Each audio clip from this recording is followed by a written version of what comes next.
भारत में शेड्यूल कास्टों की खुद को एक लौती पार्टी कहे जाने वाली बहुजन समाजवादी पार्टी के जम्मू इकाई के ऑफिस के बाहर हम इस वक्त खड़े हैं। हम आपको तस्वीरें जो दिखाने जा रहे हैं, इसे देखने के बाद ये समझ ज़रूर आएगा कि जम्मू कश्मीर के बहुजन समाज की हालत कैसे सुधर सकती है जब वहाँ के मुख्य दफ्तर के दरवाजे के बाहर ताला लगा रहता हो। बाकी सारे राजनीतिक दलों के नेता इन दिनों जम्मू कश्मीर में अपनी रैलियां कर रहे हैं, मीटिंगें कर रहे हैं, लेकिन बहुजन समाजवादी पार्टी का ना तो नेशनल लीडर यहाँ पर कोई नज़र आता है। तो आप यहीं से अंदाज़ा लगा सकते हैं कि जम्मू कश्मीर में बहुजन समाज की बात करने वाली, दावे करने वाली ये पार्टी के ऑफिस की हालत क्या है। तस्वीरों में आपको दिख रहा होगा, झंडा फट चुका है, वहाँ पर लगा हुआ बीएसपी का पोस्टर भी फट चुका है। अगर ये वीडियो मायावती तक पहुँचे तो मायावती इस वीडियो को ज़रूर देखें कि जम्मू कश्मीर में उनके पार्टी के मुख्य कार्यालय का हालात क्या है। जम्मू कश्मीर के अंदर आरक्षण छीना जा रहा है, आरक्षण दिया जा रहा है, किसे आरक्षण देना चाहिए, किसे नहीं देना चाहिए और किस समाज की ज़रूरत है आरक्षण, कौन मांग रहा है, कौन नहीं मांग रहा, बिना मांगे किसको दिया जा रहा है। आरक्षण या फिर शेड्यूल कास्ट लोगों के मुद्दों पर यूपी में और पूरे भारत में अगर किसी राजनीतिक पार्टी ने कभी बात की है तो वो बीएसपी है, लेकिन आज बीएसपी खामोश है। और जम्मू कश्मीर के अंदर जो हालात हैं, जम्मू कश्मीर के अंदर शेड्यूल कास्ट लोगों के जो मुद्दे हैं, उन मुद्दों पर बीएसपी खामोश नज़र आ रही है। बीएसपी के सीनियर नेता पवन कुंडल हमारे साथ हैं, उनसे हम बात करेंगे आखिरकार जम्मू कश्मीर में यह खामोशी क्यों। पवन जी, स्वागत है हमारे को। शुक्रिया संसार जी। पवन जी, बीएसपी हमेशा दबे कुचले समाज और शेड्यूल कास्ट लोगों की बात करती है। अब जम्मू कश्मीर में शेड्यूल कास्ट लोगों के साथ जो हो रहा है, उन मुद्दों पर ना तो आपका कोई नेता बोल रहा है और ना ही पार्टी की ओर से कोई बयान आ रहा है, ऐसा क्यों? संसार जी, जम्मू कश्मीर में गवर्नमेंट के मुताबिक 8% शेड्यूल कास्ट हैं। जो पहली जेके स्टेट थी, जम्मू कश्मीर स्टेट के मुताबिक 8% रिजर्वेशन थी शेड्यूल कास्ट को। जहां पर जम्मू कश्मीर में जब यूटी बनी, यूटी बनने के बाद लद्दाख की पॉपुलेशन वहां से कट गई और जैसे ही यूटी बनी, लद्दाख की पॉपुलेशन कटने के बाद लद्दाख की एडमिनिस्ट्रेशन ने रिजर्वेशन एक्ट को अमेंड करके शेड्यूल कास्ट की जो 8% रिजर्वेशन थी उसको 1% कर दिया लेह और लद्दाख में। जब लेह और लद्दाख में शेड्यूल कास्ट की पॉपुलेशन नहीं है, लेकिन उन्होंने 1% रखा है कोटा। लेकिन जम्मू कश्मीर यूटी जो बनी, इसमें जो शेड्यूल कास्ट की पॉपुलेशन थी वो एवरेज बढ़ गई। जब टोटल कम हो गया तो उसकी एवरेज बढ़ गई। दूसरा ये है कि जम्मू कश्मीर में जो बेस्ट पाकिस्तानी रिफ्यूजी थे, उनमें मेजर पॉपुलेशन जो है वो शेड्यूल कास्ट की थी और वाल्मीकि समाज को परमानेंट रेजिडेंट सर्टिफिकेट नहीं मिलता था और वो वाल्मीकि समाज को 5 अगस्त के बाद 2019 के बाद जो है वो राइट मिले। अब उनकी पॉपुलेशन भी जम्मू कश्मीर शेड्यूल कास्ट जो है उनमें ऐड हो गई, जिससे एससी की जो पॉपुलेशन है वो बढ़ी। और साथ ही जो बाहर से लोग जम्मू कश्मीर में आए हैं और जम्मू कश्मीर में पिछले 20 साल से 25 साल से 30 साल से रह रहे हैं, तो 15 साल का जो कोटा, जो एक टाइम पीरियड रखा है डोमिसाइल देने के लिए, वो उसको क्वालिफाई करते हैं और मेजर पॉपुलेशन उसमें जो शेड्यूल कास्ट है। अगर आप इस सारी पॉपुलेशन को ऐड करें तो गवर्नमेंट के पास पूरा डाटा है कि जम्मू कश्मीर में schedule caste, Jammu Kashmir UT में शेड्यूल कास्ट की जो पॉपुलेशन है वो तकरीबन 15 से 16% के बीच में है। लेकिन इन्होंने ना तो वो पॉपुलेशन का जो डाटा जारी किया और ना ही इन्होंने रिजर्वेशन एक्ट के जो रूल्स थे उनको अमेंड किया, जिसमें कहा जाता है कि शेड्यूल कास्ट की जो पॉपुलेशन है उसको 8% से अब 15% हो गई है, तो इनको 15% रिजर्वेशन मिलनी चाहिए। वैसे भी जम्मू कश्मीर जब यूटी बना तो यूटी का मतलब है कि जो सेंटर के मुताबिक जम्मू कश्मीर में रिजर्वेशन मिलनी चाहिए थी, लेकिन ऐसा जम्मू कश्मीर में इन्होंने नहीं किया। जैसे कि दिल्ली को यूटी का दर्जा है और दिल्ली में भी 15% शेड्यूल कास्ट की जो है रिजर्वेशन है, और हर जगह पर जहाँ पे यूटी है वहाँ पर सेंटर के मुताबिक ही, क्योंकि जब ये यूटी का मतलब है यूनियन टेरिटरी जो कि ruled by the central government, तो जहाँ पर भी पॉपुलेशन का अगर डाटा निकाला जाए तो ये 16% के आसपास है, और सेंटर के मुताबिक भी रिजर्वेशन जो है वो 15% के आसपास इनको मिलनी चाहिए थी। लेकिन बात ये है कि शेड्यूल कास्ट जो शुरू से डिमांड करता आया है कि हमारी पॉपुलेशन का सही डाटा जो है वो आप लोग नहीं देते हो।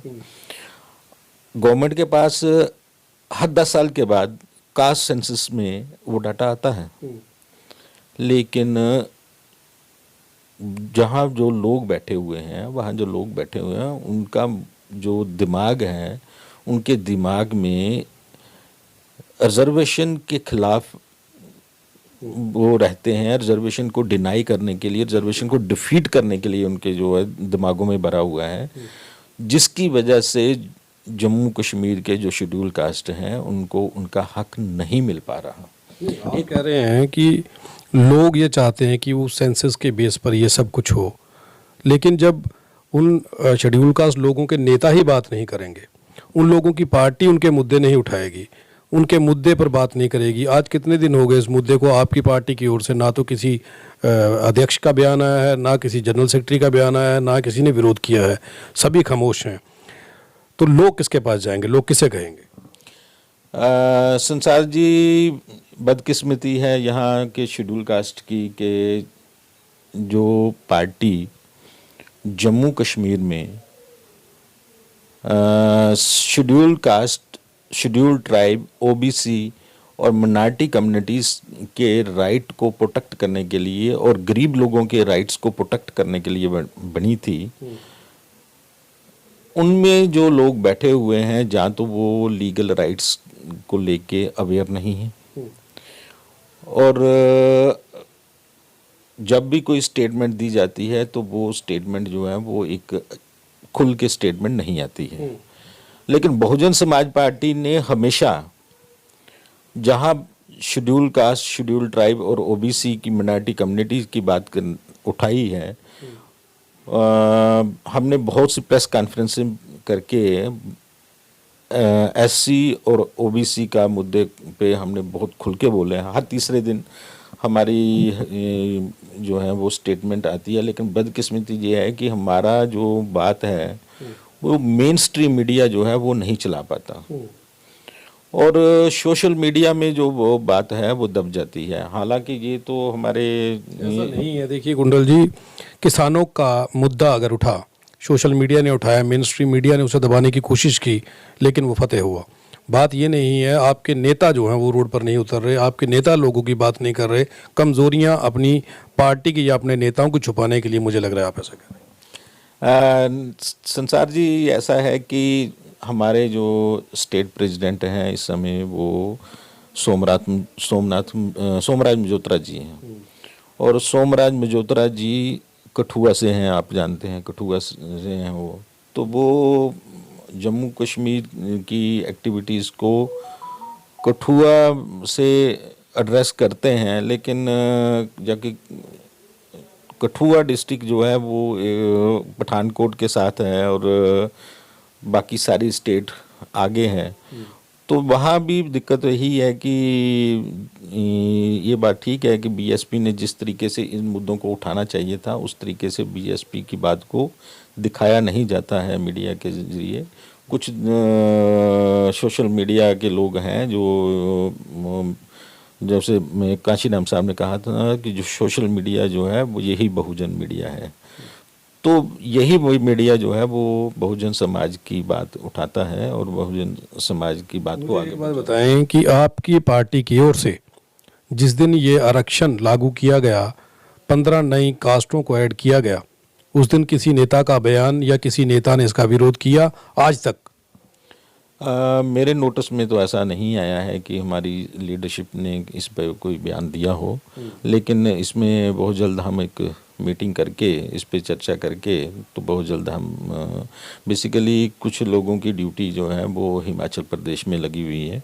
जो स्टेट लीडरशिप है उनकी ड्यूटी जो है हिमाचल प्रदेश में, इलेक्शन चल रहा है जैसे आप जानते हैं, तो वहाँ लगी हुई है। कुछ लोग वहाँ भी गए हुए हैं करने, और जल्द ही सोमनाथ मल्होत्रा जी की अध्यक्षता में एक मीटिंग होगी। के समय में इस युग में यहाँ पर 5G इंटरनेट लॉन्च कर दिया गया है। उस ज़माने में अभी कमेटी गठित होगी, फिर विचार विमर्श किया जाएगा, फिर अध्यक्षता में बात कही जाएगी। सोशल मीडिया पर हर चीज़ लिखी जाती है। ट्विटर पर इस स्टेटमेंट को, आप इस बयान का खंडन कर सकते थे, आपके नेता खंडन कर सकते थे। खामोशी किस चीज़ की है? डरते हैं आपके लीडर, या फिर किसी चीज़ का डर है, या कोई लालच है कि कहीं ऐसी स्टेटमेंट देने की वजह से दूसरा वोट हमें नहीं मिलेगा? संसार जी, मैं एक बहुत छोटा कार्यकर्ता हूँ बहुजन समाज पार्टी का, और मैं, आप जानते हैं कि मैं पिछले 22-23 साल से जम्मू कश्मीर हाई कोर्ट में वकालत कर रहा हूँ। और जो पार्टी की स्टेट लीडरशिप है, ये उसका काम है कि पार्टी की जो वो अपना स्टैंड है वो हर इशू पे क्लियर करना। तो ये उनका क्या इस पे विचार है या उसमें क्या है, ये तो वही बता सकते हैं कि वो इस ऐसा क्यों कर रहे हैं, जैसा कह रहे हैं। जहाँ तक मेरा ताल्लुक है, बीइंग ए कोऑर्डिनेटर जम्मू पंच लोकसभा, अभी वैष्णो माता के नाम से इस कॉन्स्टिट्यूंसी को किया गया है, तो हम जम्मू कश्मीर की जो प्रॉब्लम है, जिसमें जो शेड्यूल कास्ट की जो प्रॉब्लम है, वो टाइम टू टाइम हम मीडिया में ब्रीफ करते रहते हैं और आवाज़ उठाते रहते हैं।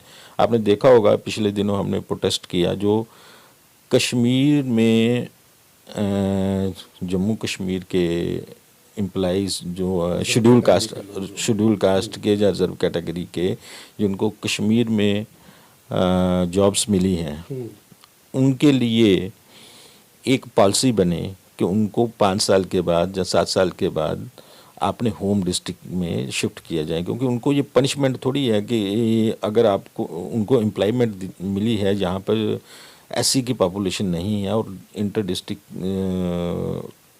रिक्रूटमेंट से उनको अगर कश्मीर डिवीज़न में मिली है, तो वो कभी अपने घर वापस नहीं आ पाएंगे।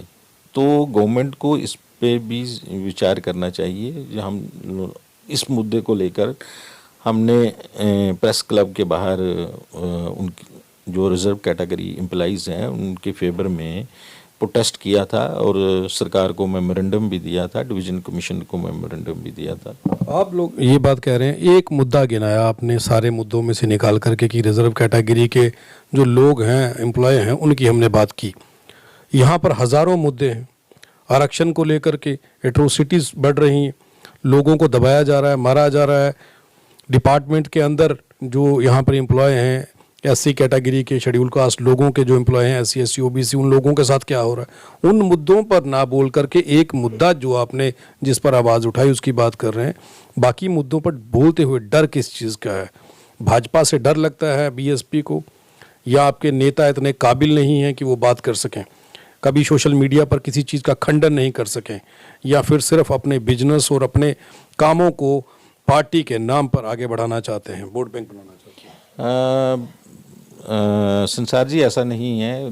जैसे कि जो मेन बातें जो सवाल पूछे वो तो हमारे स्टेट प्रेसिडेंट या स्टेट जनरल सेक्रेटरी या वाइस प्रेसिडेंट जो किस स्टेट बॉडी है वो इस पे आपको ब्रीफ कर सकते हैं। लेकिन जहाँ तक मेरा ताल्लुक है, मैं ये कहता हूँ कि जम्मू कश्मीर में बहुजन समाज पार्टी जो है उसकी जो गतिविधियां हैं, जो वो ग्राउंड पे वो कंटिन्यूसली जारी है। जहाँ जो मेरा एरिया है, हम तो कंटिन्यूसली लोगों में जाते हैं और लोगों की आवाज़ उठाते हैं, लेकिन और अपनी जो स्टेट लीडरशिप है उनको ब्रीफ करते हैं कि हम लोगों के क्या इशू हैं, क्या करना है। और अब मीडिया को जहाँ स्टेट लेवल को या सेंटर के साथ डिस्कस करना और डिस्कस करके अपना एक स्टैंड जो है वो मीडिया में क्लियर करना।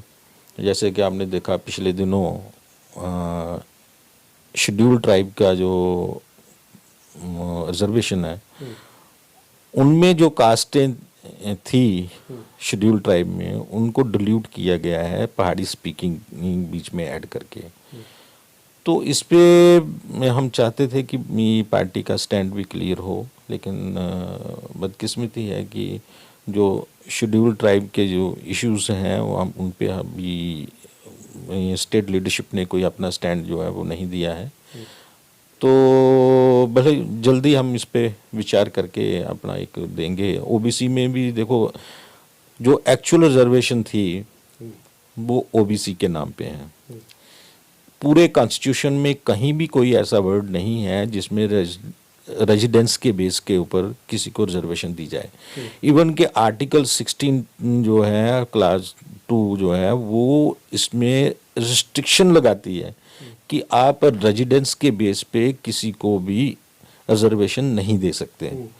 लेकिन जो बीजेपी सरकार है वो, और इससे पहले जो सरकारें रही हैं, चाहे वो नेशनल कॉन्फ्रेंस की रही हो, चाहे वो कांग्रेस की रही हो, इन्होंने रेजिडेंस के बेस पे एक आरबीए कैटेगरी को बनाया। अब आरबीए कैटेगरी जो है वो रेजिडेंस के बेस पे है, और जो ओबीसी का हिस्सा है जो 27%, वो ओबीसी को नहीं मिल पाया, और आरबीए के नाम पे 20% रिजर्वेशन बनाई गई। और इस 20% रिजर्वेशन में आप देखें, कभी 2% किसी को तोड़ के दे देते हैं, और जिनको 27% मिलनी चाहिए उनको पहले ओएससी के नाम पे, अदर सोशल कास्ट के नाम पे 2% थी, अब इन्होंने 2 से 4% की है। तो जिनका 27% का हिस्सा है बनता है रिजर्वेशन में, उनको सिर्फ 4% रिजर्वेशन है।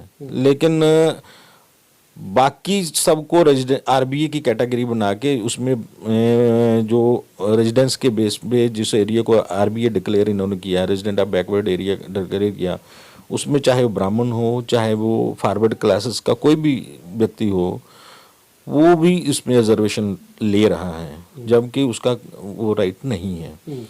तो रेजिडेंस के बेस पे तो रिजर्वेशन दी नहीं जा सकती। तो अगर आप रिजर्वेशन देना चाहते हैं तो कॉन्स्टिट्यूशन में प्रोविजन है, एक कमीशन मुकर्रर कीजिए और देखिए कि कौन कौन सी कास्ट जो है वो बैकवर्ड कास्ट है, तो आप ओबीसी में उनको एक कॉन्स्टिट्यूशनली तरीके से ऐड कर सकते हैं। लेकिन जो इन्होंने ओबीसी कमीशन बनाया, पिछले दिनों आपने देखा कि ओबीसी कमीशन बनाया, ओबीसी कमीशन में जो कमीशन के चेयरमैन थे उन्होंने अपनी कास्ट को जो है वो ऐड कर लिया, उसमें आरक्षण में ऐड कर लिया। तो वो कमीशन की जो रिपोर्ट है, मुझे लगता है कि वो रिपोर्ट जो है वो एक फेयर रिपोर्ट नहीं है, जिसमें एसटी को भी डिल्यूट किया गया है और जो ओबीसी है उसको भी डिल्यूट किया गया है।